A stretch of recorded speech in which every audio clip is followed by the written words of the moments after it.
नमस्कार, स्वागत है आप सभी का। आप देख रहे हैं हमारा ये खास कार्यक्रम नेशनल पेंशन सिस्टम। किसी भी देश के लिए पेंशन सिस्टम क्यों जरूरी है, देश की जनता के लिए पेंशन क्यों जरूरी है। जीवन की जब सांझ होती है तो कहा जाता है कि वो आपके लिए सबसे सुनहरा वक्त होता है, जब आप आराम से अपनी सारी जिम्मेदारियों से मुक्त होने के बाद जो अपनी ज़िंदगी है उसको बहुत ही आराम से जीना चाहते हैं। उस वक्त आप नहीं चाहते कि आप किसी के ऊपर डिपेंडेंट हो।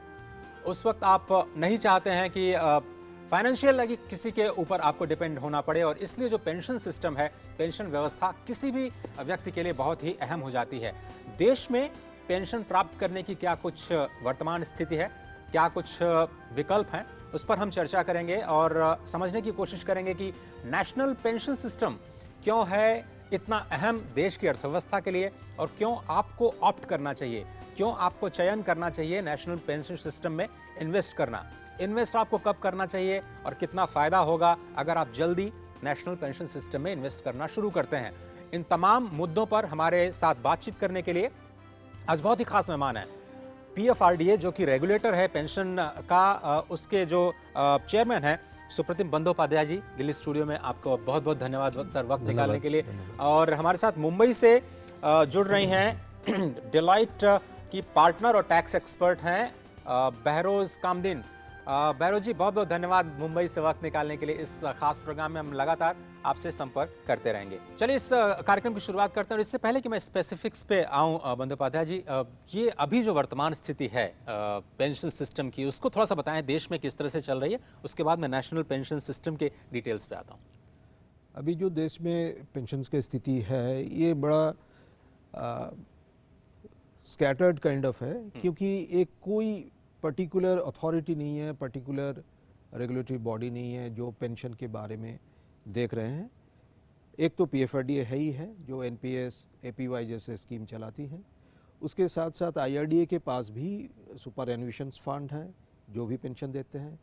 इसके साथ EPFO है, EPFO के साथ EPS जैसे पेंशन स्कीम जुड़ा हुआ है। स्पेसिफिक प्रोविडेंट फंड स्कीम्स है जैसे coal miners provident fund scheme या सीमेंस प्रोविडेंट फंड स्कीम। हर स्कीम के साथ एक एक पेंशन बेनिफिट जुड़ा हुआ है। इवन आपको जान के ताज्जुब होगा, बहुत सारे लोग नहीं भी जानते हैं, सेबी के अंदर म्यूचुअल फंड्स भी कुछ पेंशन स्कीम्स लॉन्च करते हैं और देते हैं। तो लोगों के पास बहुत सारे है मौका, लेकिन लोगों के पास एक जानकारी नहीं है, और ये स्ट्रक्चर, एक ढांचा जो बनना चाहिए, ये अलग अलग रेगुलेटरी बॉडी के अंडर, अलग अलग सिस्टम के अंदर रखा हुआ है। तो ये है करंट जो है पेंशन के स्ट्रक्चर। चलिए, तो एक मैं छोटा सा कमेंट ले लेता हूं बहरोज से, जो कि मुंबई स्टूडियो हमारे साथ जुड़ रहे हैं। बहरोज, अगर हम आपसे समझना चाहें तो भारत जैसे देश के लिए पेंशन क्यों इंपॉर्टेंट है, और कैसे हम इस व्यवस्था को और ज़्यादा मजबूत बना सकते हैं। भारत जैसे देश के लिए पेंशन बहुत ज़रूरी होता है, बिकॉज हमारे पास कोई गवर्नमेंट के रिटायरमेंट स्कीम्स नहीं है। इसीलिए हर एक इंसान को अपने खुद से ही सेविंग्स करना चाहिए, इन्वेस्टमेंट करना चाहिए, क्योंकि जब रिटायर होंगे तो हमें इनकम चाहिए। और अभी आप देखेंगे तो लाइफ एक्सपेक्टेंसी बहुत इंक्रीज हो चुकी है। अगर आप देखेंगे तो अभी इंसान ज़्यादा सालों तक जी सकते हैं, हेल्थ इज इम्प्रूविंग। सो इसके लिए इट्स वेरी इसेंशियल कि हम सेविंग करें रिटायरमेंट के लिए। ठीक है, रिटायरमेंट के लिए सेविंग काफ़ी इंपॉर्टेंट है। सुप्रतिम जी, अगर हम आपसे समझना चाहें, 2004 के बाद में हम लोगों ने नेशनल पेंशन सिस्टम की शुरुआत की, तो क्या फ़र्क पड़ा 2004 से पहले और 2004 के बाद? ये पेंशन की पूरी जो दुनिया है वो किस तरह से बदली है, अगर आप थोड़ा सा समझा पाएँ। 2004 के पहले जो सिस्टम था हमारे यहाँ पेंशन के, स्पेशली अगर हम गवर्नमेंट पेंशन के बारे में बात करें, गवर्नमेंट एम्प्लॉयज़ के पेंशन के लिए बात करें, 2004 के पहले जो सिस्टम था उसको हम लोग कह सकते हैं टेक्निकल टर्म्स में defined benefit pension scheme, DB scheme कहते हैं। इसमें कोई एम्प्लॉय को कुछ कंट्रीब्यूशन का ज़रूरत नहीं होता था। जब वो रिटायर करते थे तो उनके लास्ट ड्रॉन सैलरी के एक सर्टेन परसेंटेज, 50% जो है, उनको पेंशन दिया जाता था, और इसके अगेंस्ट में उनका कोई कंट्रीब्यूशन नहीं होता था। ये सिस्टम चलता रहा, लेकिन जब वाजपेयी जी के गवर्नमेंट आए थे 98-99 में, तब ये उन लोग सोचें काफ़ी गहराई से कि इस तरह का पेंशन स्कीम कितना दिन चल सकता है, क्योंकि वर्ल्ड ओवर सारे जगह में डीबी पेंशन स्कीम से जो दूसरा पेंशन स्कीम डीसी, जिसको हम लोग कहते हैं डिफाइंड कंट्रीब्यूशन स्कीम, उसमें सारे लोग अपने आप शिफ्ट हो रहे थे। तो दो कमेटियां बनाई गई थी, एक था भट्टाचार्य कमेटी, एक था ओएसिस कमेटी। इनका रिपोर्ट आया और इन्होंने साफ साफ बताया कि अगर ये पुराना पेंशन स्कीम चलता रहे तो ये फाइनेंशियली वायबल ज़्यादा दिन तक नहीं रहेगा और गवर्नमेंट के एक्सचेकर के ऊपर काफ़ी इसका बोझ दबाव आ जाएगा, बढ़ेगा। तो उस हिसाब से एक कट ऑफ डेट डिसाइड किया गया कि 1 जनवरी 2004 के बाद जो भी सेंट्रल गवर्नमेंट एम्प्लॉई नया ज्वाइन करेंगे सर्विस में, उनको ये डीसी पेंशन स्कीम यानी कि डिफाइंड कंट्रीब्यूशन पेंशन स्कीम दिया जाएगा, जहां गवर्नमेंट का फाइनेंशियल कमिटमेंट लिमिटेड है टू द एक्सटेंट कि वो गवर्नमेंट कितना कंट्रीब्यूट करेंगे वो पेंशन स्कीम में। इनिशियली ये था 10% एम्प्लॉय के सैलरी यानी बेसिक और डीए के ऊपर। 1 अप्रैल 2019 से सेंट्रल गवर्नमेंट ने इसको बढ़ा के 14% किया है जी। कुछ स्टेट गवर्नमेंट जैसे 7-8 स्टेट गवर्नमेंट इसको 14% वो खुद भी देना चालू किए, जबकि एम्प्लॉय का कंट्रीब्यूशन उसके अगेंस्ट में 10% आता है। ओके। तो इस स्कीम में क्या फ़र्क क्या है कि जितना पैसा एक्यूमुलेट होगा, इकट्ठा होगा रिटायरमेंट के टाइम में, उस पैसा से उनको एन्युइटी यानी एक लाइफ लॉन्ग पेंशन दिया जाएगा। तो जितना कंट्रीब्यूशन, अभी मैं केवल सरकारी कर्मचारियों की बात कर रहा हूँ, जिसके लिए आपने 2004 के बाद जो आपने कहा कि डिफाइंड कंट्रीब्यूशन जो सिस्टम है उसकी शुरुआत की, तो उसमें सरकार का जो कंट्रीब्यूशन है क्या उसको मैच करना कर्मचारी के लिए ज़रूरी है? और अगर कर्मचारी चाहता है कि वो और ज़्यादा कंट्रीब्यूट करे अपने पेंशन कॉर्पस के लिए, तो क्या उसकी व्यवस्था है? अजय जी, ये आपने बहुत ही अच्छा प्रश्न पूछा है।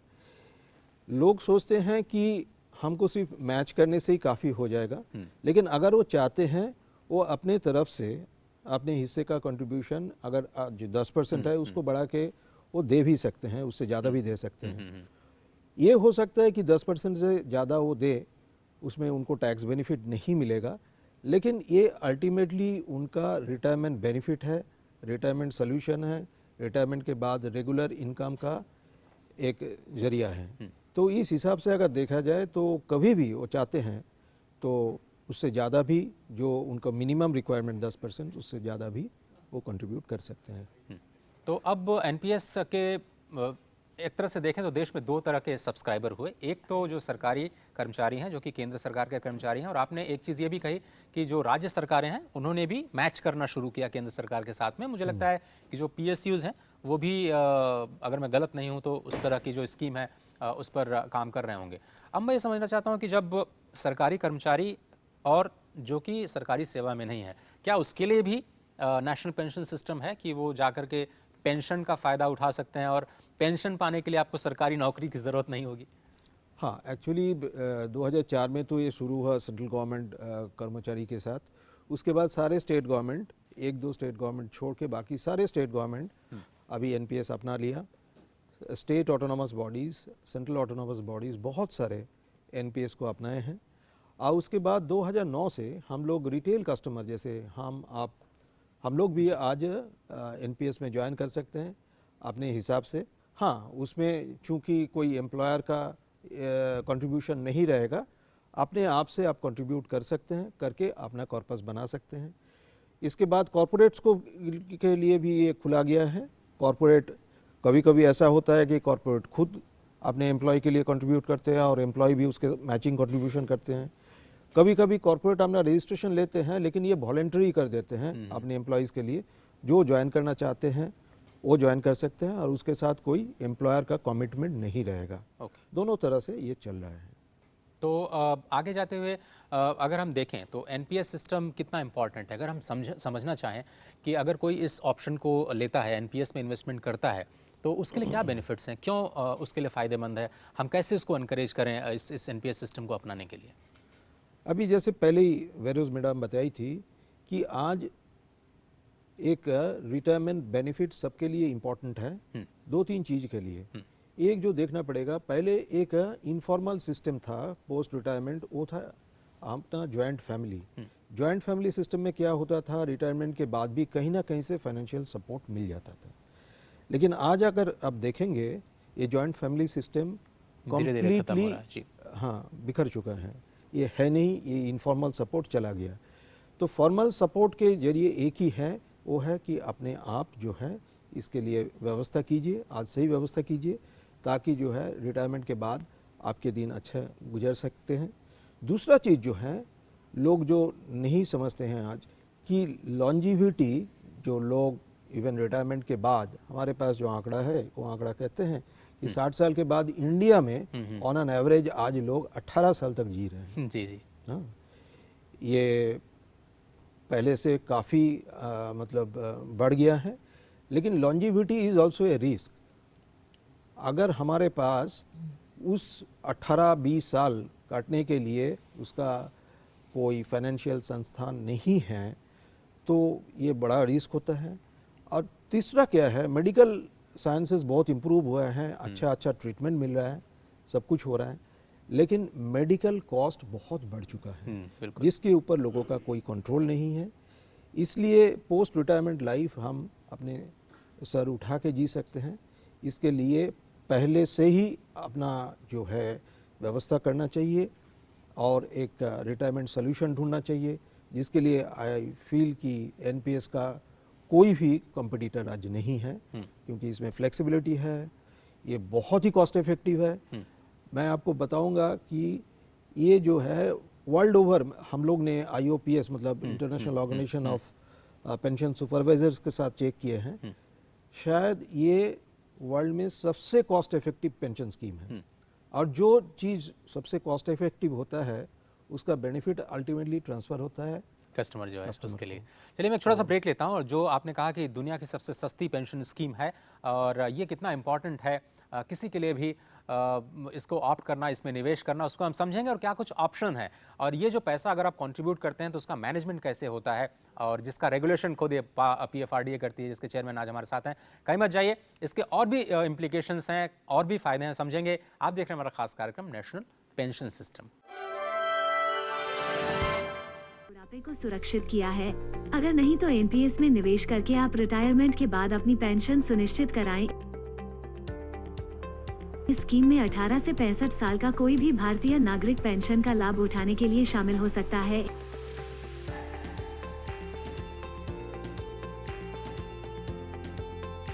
एनपीएस में निवेश करके आयकर अधिनियम की धारा 80 CCD 1B के अंतर्गत 50,000 रुपए का विशिष्ट कर छूट प्राप्त किया जा सकता है, जो कि धारा 80C के अंतर्गत मिलने वाले 1.5 लाख के कर छूट के अतिरिक्त है।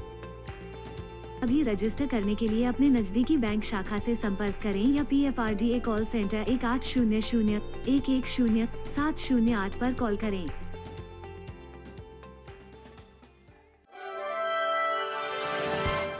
स्वागत है आप सभी का। आप देख रहे हैं हमारा खास कार्यक्रम नेशनल पेंशन सिस्टम, और हम बात कर रहे हैं कि पेंशन आपके लिए क्यों ज़रूरी है और उसकी शुरुआत आप कैसे कर सकते हैं। और आपके लिए किसी नौकरी में होना ज़रूरी नहीं है। अगर आप प्रोफेशनल हैं, आपकी अपनी दुकान है, आप खेती बाड़ी करते हैं, कुछ भी करते हो, अगर आप अपने रोज की जमा पूंजी से थोड़ा थोड़ा पैसा अलग रखना चाहते हैं और अलग रखना शुरू करते हैं नेशनल पेंशन सिस्टम में, तो जब 60 के बाद, जैसा कि हमारे गेस्ट ने बताया कि आपको 18, 20, 25, 30 सालों तक अगर जीना पड़े, तो उसके लिए आपको किसी के लिए फाइनेंशियली किसी के ऊपर डिपेंडेंट ना होना पड़े। चेयरमैन साहब, अब हम समझना चाहते हैं कि ये जो पैसा कंट्रीब्यूट करते हैं लोग, कितना कंट्रीब्यूट कर सकते हैं और कहाँ पे कंट्रीब्यूट करें, ये नहीं समझ में आता है, क्योंकि लोगों के पास केवल एक बैंक अकाउंट होता है। तो ये क्या अलग तरह का अकाउंट है जिसे आप कह रहे हैं? हाँ, ये एक अलग तरह का अकाउंट है। अगर आप एनपीएस का अकाउंट खोलेंगे तो हम एक तो परमानेंट रिटायरमेंट अकाउंट नंबर, जिसको हम लोग प्रैन कहते हैं, जी जी, एक यूनिक प्रैन होता है। सारे कस्टमर के लिए एक एक यूनिक प्रैन नंबर देंगे और ये प्रैन नंबर के अगेंस्ट में आप कंट्रीब्यूट कर सकते हैं। बात रही कि कितना कंट्रीब्यूट आप कर सकते हैं, इसमें कंट्रीब्यूशन का कोई लिमिटेशन नहीं है। आप कुछ भी अमाउंट जो ऑफ कोर्स आपको आपका इनकम जस्टिफाई करता है, उस हिसाब से आप कुछ भी अमाउंट उसमें ट्रांसफ़र कर सकते हैं। और जितना ज़्यादा करें उतना अच्छा है। जितना ज़्यादा करें उतना अच्छा है। लेकिन इधर दुख की बात यही है, लोग इसको समझते हैं कि ये टैक्स सेविंग्स का एक उपाय है। तो ज़्यादातर लोग हम देखते हैं कि कभी कभी टैक्स बचाने के लिए सिर्फ 50,000 रुपया इन्वेस्ट करके और उसके बाद वो सोचते हैं कि टैक्स बचा लिया, मेरा काम हो गया। लेकिन अगर आपको रियली आपके रिटायरमेंट के लिए सोचना है तो हमारा ये सलाह रहेगा, आप जितना हो सके आप दीजिए, क्योंकि ये फ्लेक्सिबल स्कीम है। एक बार आपने 1 लाख रुपया दे दिया, मतलब ये नहीं कि हर साल आपको 1 लाख रुपया देना पड़ेगा, जितना चाहें आप उतना और कम से कम 1000 रुपया देने से ये अकाउंट चलता रहता है साल में। तो ये फ्लेक्सिबिलिटीज सारे कुछ इस स्कीम में है। ठीक है, अब मुंबई चलते हैं। हमारे जो डिलाइट के टैक्स एक्सपर्ट हैं, आपने टैक्स की बात की इसलिए उनको भी शामिल कर लेते हैं। टैक्सेशन का जो फ़ायदा है वो किस तरह से मिलता है, अगर आप थोड़ा सा समझा पाएँ एनपीएस के तहत, और क्यों ज़रूरी है लोगों को इन्वेस्टमेंट शुरू करना जल्दी, अगर एनपीएस की बात करें तो? टैक्स अगर आप देखेंगे तो अगर आप हमारी गवर्नमेंट ने, सरकार ने बहुत बेनिफिट्स दिए हुए हैं। इन्वेस्टमेंट करने पर भी आपको टैक्स की बेनिफिट मिलती है। तो एक तो होता है कि एम्प्लॉयर कंट्रीब्यूशन जो होता है, employer contribution is taxable, but उसका पूरा डिडक्शन मिलता है इन ATCCD। तो जबकि एम्प्लॉयर कंट्रीब्यूशन भी बिल्कुल टैक्सेबल नहीं होता है, जो टैक्सेबल होता है उसका पूरा डिडक्शन मिलता है। एम्प्लॉय कंट्रीब्यूशन जो होता है वो employ contribution up to a particular limit आपको 1,50,000 के एग्रीगेट लिमिट के अंदर मिलता है। उसके ऊपर अगर आपने वो एग्जॉस्ट कर लिया लिमिट 1,50,000 के, तो उसके ऊपर 50,000 का एक्सक्लूसिवली फॉर एनपीएस वो बेनिफिट है। तो अगर आप से साल में 1.5 लाख करते हैं प्लस 50,000 करते हैं, 2 लाख तक का आपको बेनिफिट मिल सकता है एनपीएस के अंदर। क्या एनपीएस में कुछ मुझे एडेड एडवांटेज है जिससे मैं ज़्यादा रिटर्न पा सकता हूं और ज़्यादा मेरे पैसे ज़्यादा अच्छी तरीके से मैनेज हो पाएंगे? अगर आप थोड़ा सा इसके फ़ायदे पर प्रकाश डालें दूसरे इंस्ट्रूमेंट से उसके साथ कंपेयर करते हुए। अगर आप देखेंगे ATC में बेनिफिट्स जो है वो है प्रोविडेंट फंड के लिए। आप जो प्रोविडेंट फंड में कंट्रीब्यूट करते हैं वो ATC के अंदर तहत मिलता है benefit. PPF public provident fund है, इंश्योरेंस है, वो सारे जो बेनिफिट्स है आपको ATC में मिलता है। उसका एग्रीगेट लिमिट है 1,50,000। मगर अगर आप NPS में एडिशनल करते हैं 50,000 उसके ऊपर से, तो वो 50,000 के लिए आपको बेनिफिट मिलता है एडिशनली। और अगर आप देखोगे आप 34% टैक्स ब्रैकेट में अगर होंगे तो आप 34% ऑफ 50,000 17,000 रुपया आपको इमीडिएट टैक्स बेनिफिट मिलता है। और वो जो आप इन्वेस्ट कर रहे हो उसके ऊपर रिटर्न्स अलग से है। अगर आप रिटर्न्स के बारे में देखेंगे, mister Bandopadhyay will of course speak उसके ऊपर, बट अभी एवरेज रिटर्न्स जो मिल रहे हैं PPF एंड PF में वो अराउंड 7.5% 8% है। जबकि आप NPS के रिटर्न्स देखोगे तो अराउंड 10% रिटर्न्स मिल रहे। तो आपको जो रिटर्न्स NPS के मिल रहे वो मच बेटर है as compared to PPF and PF। अगर आप कॉस्ट देखेंगे, आपका कॉस्ट म्यूचुअल फंड में आप इन्वेस्ट करोगे तो अराउंड 2% तो आपका कॉस्ट लेता ही है, एडमिनिस्ट्रेटिव चार्जेस जो होते हैं। बट अगर कॉस्ट आप अगर NPS के देखोगे, cost of investment is very less. So अगर आप देखो कॉस्ट और रिटर्न ऑन इन्वेस्टमेंट्स, अभी NPS is much better than other securities.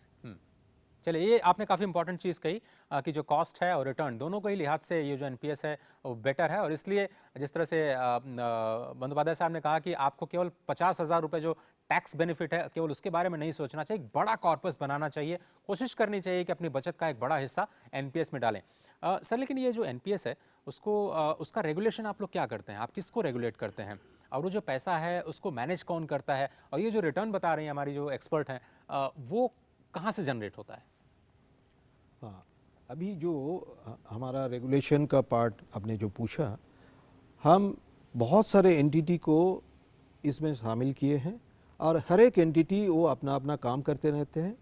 जैसे हमारे पेंशन फंड मैनेजर्स हैं, जैसे आप रिटर्न के बारे में पूछें, हमारे पेंशन फंड मैनेजर्स हैं, हम लोग उनको लाइसेंस देते हैं। आज जैसे हमारे पास 7 ऐसे पेंशन फंड मैनेजर काम कर रहे हैं और उनके जो है उनके पास जो पैसा जाता है हम लोग भेजते हैं। पैसा कैसे जाता है? पैसा ऐसे जाता है कि हमने पर्टिकुलर सपोज एक पेंशन फंड को चूज़ किया है, पैसा उनके पास ही जाएगा। बिल्कुल। और उसके बाद हमको डिसाइड करना पड़ेगा कि हम कौन सा फंड में, इक्विटी फंड में कितना डालेंगे, गवर्नमेंट सिक्योरिटी फंड में कितना डालेंगे, कॉर्पोरेट बॉन्ड फंड में कितना डालेंगे। उस हिसाब से वो पैसा जाएगा और उस हिसाब से ही वो पैसा वो इन्वेस्ट करते रहेंगे। इन्वेस्टमेंट का भी गाइडलाइन है और उस हिसाब से वहाँ से रिटर्न जनरेट होता है। और ये एकदम म्यूचुअल फंड जैसे उस हिसाब से हम लोग इन्वेस्ट करते हैं। हर दिन के एंड में हर एक एसेट का वैल्यूएशन निकाला जाता है और हर कस्टमर को बोला जाता है कि आपके पास आज के दिन ख़त्म होने तक इतना यूनिट है और पर यूनिट का वैल्यू इतना है। तो कोई भी कस्टमर अपना यूनिट वैल्यू देख सकते हैं और वो उसको कंपेयर कर सकते हैं कि भाई काल से हमारा फंड कितना ग्रोथ हुआ। तो इस हिसाब से होता रहता है। जैसे आपके सेंट्रल रिकॉर्ड कीपिंग एजेंसी है, इसके पास जो है कस्टमर डेटा रहता है। फंड मैनेजर फंड मैनेज करेंगे लेकिन उसके पास कस्टमर का डेटा नहीं जाएगा। कस्टमर डेटा, कस्टमर अकाउंट पूरा मैनेज होगा CRA के तहत। हमारे डिस्ट्रीब्यूशन चैनल है पॉइंट ऑफ प्रेजेंस, वो कस्टमर को लेके आएंगे। तो हर इंटरमीडिएट को, ऐसे 6-7 इंटरमीडिएरी है जो अपना अपना काम करता रहता है। इसको कहते हैं हम लोग अनबंडल्ड स्ट्रक्चर। और इस हिसाब से फ़ायदा एक है कि हर एक इंटरमीडिएट के पास एक एक काम है, उसको रेगुलेट करना भी आसान है। और दूसरा है इसके जरिए जो है कॉस्ट हम लोग बहुत कम रख पाए हैं। कॉस्ट काफ़ी कम रख पाए हैं, जो कॉन्फ्लिक्ट ऑफ इंटरेस्ट है वो भी नहीं होता है इस तरह से।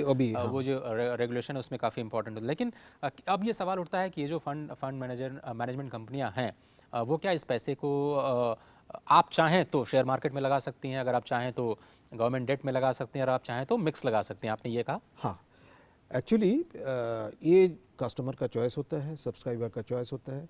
अगर सब्सक्राइबर चाहेंगे, अगर वो एज कम है, वो ज़्यादा रिस्क ले सकते हैं।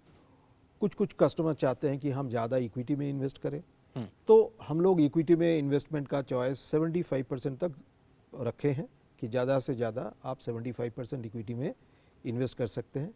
ये मैं रिटेल कस्टमर का बात कर रहा हूँ। ये लेकिन गवर्नमेंट कस्टमर्स के लिए एप्लीकेबल नहीं है। गवर्नमेंट पहले से ही एक इन्वेस्टमेंट का जो है पैटर्न हम लोग को बता दिया था, जिसमें ज़्यादा से ज़्यादा 15% तक इक्विटी में दिया जा सकता है, बाकी जो है गवर्नमेंट सिक्योरिटी या कॉर्पोरेट डेट में रहेगा।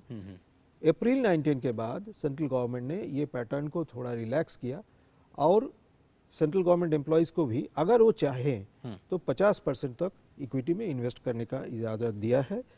लेकिन हमारा आंकड़ा जो कहता है बहुत कम लोग इसको इस्तेमाल कर रहे हैं। सेंट्रल गवर्नमेंट एम्प्लॉयज़ या स्टेट गवर्नमेंट एम्प्लॉयज़ में ज़्यादातर लोग वो जो 15% इक्विटी वहीं तक उनका इक्विटी एक्सपोजर सीमित रखा है।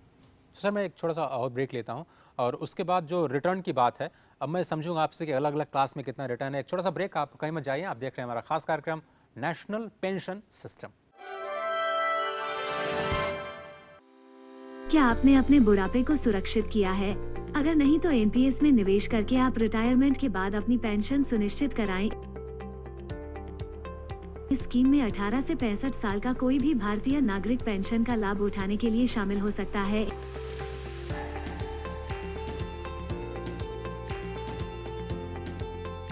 एनपीएस में निवेश करके आयकर अधिनियम की धारा 80 CCD 1B के अंतर्गत 50,000 रुपए का विशिष्ट कर छूट प्राप्त किया जा सकता है, जो कि धारा 80C के अंतर्गत मिलने वाले 1.5 लाख के कर छूट के अतिरिक्त है।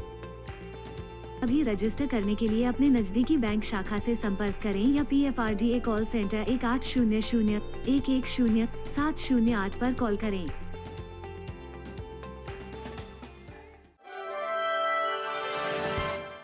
स्वागत है आप सभी का। आप देख रहे हैं हमारा खास कार्यक्रम नेशनल पेंशन सिस्टम। हम बात कर रहे हैं कि एनपीएस में इन्वेस्टमेंट करना क्यों ज़रूरी है। मुंबई से मिस बहरोज, जो कि डेलॉयट के टैक्स एक्सपर्ट और पार्टनर हैं, वो हमारे साथ जुड़ी हुई हैं। मिस बहरोज, अगर हम आपसे समझना चाहें कि जब हम पैसा मान लीजिए लगा देते हैं, हमारा एक कॉर्पस बन जाता है, तो 60 साल के बाद हमें क्या करना होगा पेंशन पाने के लिए? अगर मान लीजिए किसी ने 1 करोड़ रुपए जमा किया है और उससे पेंशन कैसे पा सकते हैं, कितना पेंशन मिलेगा? थोड़ा सा अगर आप फिगर्स हमें बता पाएँ प्लीज़। तो अगर आप देखेंगे ऑन मेच्योरिटी, अगर 60 इयर्स पे रिटायरमेंट पे अगर आपको पैसा मिल रहा है तो टैक्स में 60% जो मिलेगा वो टैक्स फ्री है, तो उसके ऊपर आपको टैक्स नहीं पे करना है। 40% कंपल्सरीली आपको एक एन्युटी पॉलिसी लेना पड़ेगा, और जो एन्युटी पॉलिसी आप ले रहे हैं 40%, उसमें से जो भी एन्युटी आपको मिलेंगे वो annuity will be fully taxable. 60% जो आपको मिल रहा है आप कहीं भी इन्वेस्ट कर सकते हैं, तभी फिक्स डिपॉजिट ले सकते हैं या इंश्योरेंस पॉलिसी ले सकते हैं या म्यूचुअल फंड्स, इक्विटी, किसी भी चीज़ में इन्वेस्टमेंट कर सकते हैं। तो आपको 100% जो पूरा मिल रहा है it's not taxable at all. और अगर डेथ हो जाता है उसके पहले ही, तो that on death also the amount जो भी मिलता है वो बिल्कुल टैक्सेबल नहीं होता है। ओके, तो अगर हम ये जो पेंशन है जो आपको 60 साल के बाद मिलेगी, वो क्या लाइफ लॉन्ग मिलेगी? और जो पहले सिस्टम ये था कि आपके डेथ के बाद आपके फैमिली को भी पेंशन मिलती रहेगी, तो क्या ये व्यवस्था है एनपीएस में? अगर आप देखेंगे एन्युटी पॉलिसीज जो लेनी होती है 40% जो आपको मिलता है उसमें से आपको एक एन्युटी पॉलिसी लेनी होती है और 7 तरह के एन्युटी पॉलिसीज है प्रेजेंटली। अलग अलग किस्म के एन्युटी पॉलिसीज है जिसमें डिपेंडिंग के क्या आपको चाहिए। एक होता है रिटर्न ऑन कैपिटल, तो जैसे आप ले रहे हो एन्युटी पॉलिसी वो आपके डेथ के बाद आपके नॉमिनी को मिलता है, या तो आप उसके ऊपर विदाउट रिटर्न ऑफ कैपिटल होता है जिसके ऊपर एन्युटी आपको लाइफ लॉन्ग मिलती है। सो जैसे एन्युटी पॉलिसीज आप लेंगे वैसे आपको एन्युटी मिलेगी, but till the person dies he can get annuity. चलिए, अब मधुबाला जी, अब हम थोड़ा सा रिटर्न समझने की कोशिश करते हैं। आपने जो अलग अलग क्लास बताई, क्या उसमें अलग अलग रिटर्न्स मिलते हैं और लोगों को किस ऑप्शन में जाना चाहिए? अगर हम नॉर्मली देखें, कोई यंग है, चाहता है कि हम प्लान करें अपने पेंशन के लिए। जो यंग हैं उनके लिए तो हमारा जो सजेशन रहेगा कि थोड़ा अगर वो रिस्क लेने के लिए तैयार है, क्योंकि अब यंग होने से ही उनका रिस्क एपेटाइट ज़्यादा होगा ऐसा नहीं है। बिल्कुल, क्योंकि उनके फैमिली सिचुएशन के ऊपर ये डिपेंडेंट है। तो अगर वो रिस्क लेने के लिए तैयार है तो हमारा सजेशन रहेगा कि भाई आप थोड़ा ज़्यादा इक्विटी में डालिए, क्योंकि अभी 12 साल का हमारा इक्विटी रिटर्न का जो ट्रैक रिकॉर्ड है लेटेस्ट जो हमने 18 फरवरी को निकाला था, उसमें देखा कि 12 साल में जो कंपाउंडेड एनुअल ग्रोथ रेट है इक्विटी फंड में वो 12.6% है। जबकि डेट फंड्स में अगर वो प्योर गवर्नमेंट सिक्योरिटी में लेते हैं तो करीब 9.7% है, जबकि कॉर्पोरेट बॉन्ड फंड में 10% के आसपास है। तो अपने चॉइस के हिसाब से आप ले सकते हैं, लेकिन आपने जैसे पूछा कि अगर उनके उम्र कम हो तो हम उनको बोलेंगे कि भाई आप थोड़ा इक्विटी में ज़्यादा डालिए, क्योंकि ये भी आपके ऑप्शन हैं। अगर आज आपने 50% इक्विटी में डाला और आप देख रहे हो कि इक्विटी फंड आपका अच्छा परफॉर्म नहीं कर रहा है, जबकि डेट फंड आप अच्छा परफॉर्म कर रहे हैं, अब कभी भी अपने ऑप्शन चेंज करके ये एलोकेशन आप चेंज कर सकते हैं। अच्छा, मतलब आप प्रोडक्ट में भी शिफ्ट कर सकते हैं। मुझे लगता है कि आप प्रोडक्ट में भी शिफ्ट कर सकते हैं। आप फंड मैनेजर को भी अगर शिफ्ट कर सकते हैं, अगर मान लीजिए वो अच्छा रिटर्न नहीं दे रहे हैं तो। प्रोडक्ट में अगर आप जिसको हम एसेट एलोकेशन कहते हैं वो साल में 2 बार आप शिफ्ट कर सकते हैं, और फंड मैनेजर को आप साल में 1 बार शिफ्ट कर सकते हैं, और इसके लिए कोई कॉस्ट नहीं है, कुछ नहीं है, और very seamless and smooth process. आप अपने इवन ऑनलाइन सिस्टम से भी आप जाके इसको चेंज करा सकते हैं। तो ये कैसे, जो आपने ऑनलाइन की बात की, तो ये कैसे अकाउंट खोलना, उसको ट्रैक करना, इन्वेस्टमेंट करना, ये सब क्या हम आसानी से कर सकते हैं? और जो टायर 2 टायर 3 सिटीज़ हैं वहाँ पे लोग क्या आसानी से एनपीएस को कर पाएंगे? हाँ, क्योंकि आज जो है स्मार्टफोन सबके पास है, और स्मार्टफोन के जरिए जो है आप अगर एनपीएस ऐप डाउनलोड कर लेते हैं, ये iOS एंड्रॉयड दोनों में ही अवेलेबल है, आप डाउनलोड कर लीजिए और उसके थ्रू आप देखिएगा आप ना केवल अकाउंट खोल सकते हैं, उसके साथ आप कंट्रीब्यूट कर सकते हैं, आप आपके ऑप्शंस चेंज कर सकते हैं, बहुत कुछ कर सकते हैं, और रेगुलर जो है आप अपने फंड को ट्रैक कर सकते हैं कि परफॉर्मेंस कैसा रहा। ओके, मिस बहरोज, मेरा आपसे अंतिम सवाल इस कार्यक्रम में, जो दूसरे पेंशन प्रोडक्ट्स हैं बाज़ार में और एनपीएस, उनको आप कैसे कंपेयर करती हैं? और क्या एनपीएस वाकई एक आम आदमी के लिए एक काफ़ी इंपॉर्टेंट एसेट क्लास है जहां इन्वेस्ट कर सकते हैं? अगर आप दूसरे पेंशन प्रोडक्ट्स देखेंगे, और मैं अपना खुद का एक्सपीरियंस बताना चाहती हूँ, जहाँ पे मैं काम कर रही थी, आई वर्क फॉर 8 ईयर्स, 8 साल तक काम किया, और एम्प्लॉयर कंट्रीब्यूशन कर रहे थे वो पेंशन अकाउंट में, मगर उसके अंदर अगर आप देखोगे उस पेंशन फंड में रिक्वायरमेंट था कि 10 साल तक आपको काम करना चाहिए, उसके बाद ही you will become eligible for getting pension on retirement. So I lost my contribution completely, employer contribution lapse हो गया, मुझे नहीं मिला। अगर आप एनपीएस देखोगे उसके कंपैरिजन में, NPS very clearly says that it is an account for the individual, वो इंडिविजुअल के साथ चलता है।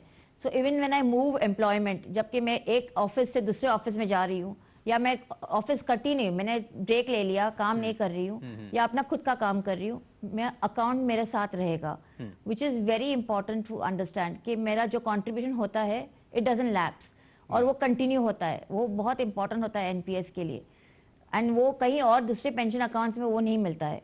चलिए मिस बहरोज, बहुत धन्यवाद मुंबई से हमारे साथ इस प्रोग्राम में जुड़ने के लिए ख़ास तौर पर। और बंदोपाध्याय जी, चलते चलते पीएफआरडीओ को और ज़्यादा स्मार्ट बनाने के लिए, नए ज़माने के साथ जोड़ने के लिए आपके क्या कुछ प्लान्स हैं? अगर आप बता पाएँ कि अभी आप कितना एसेट मैनेज कर पा रहे हैं?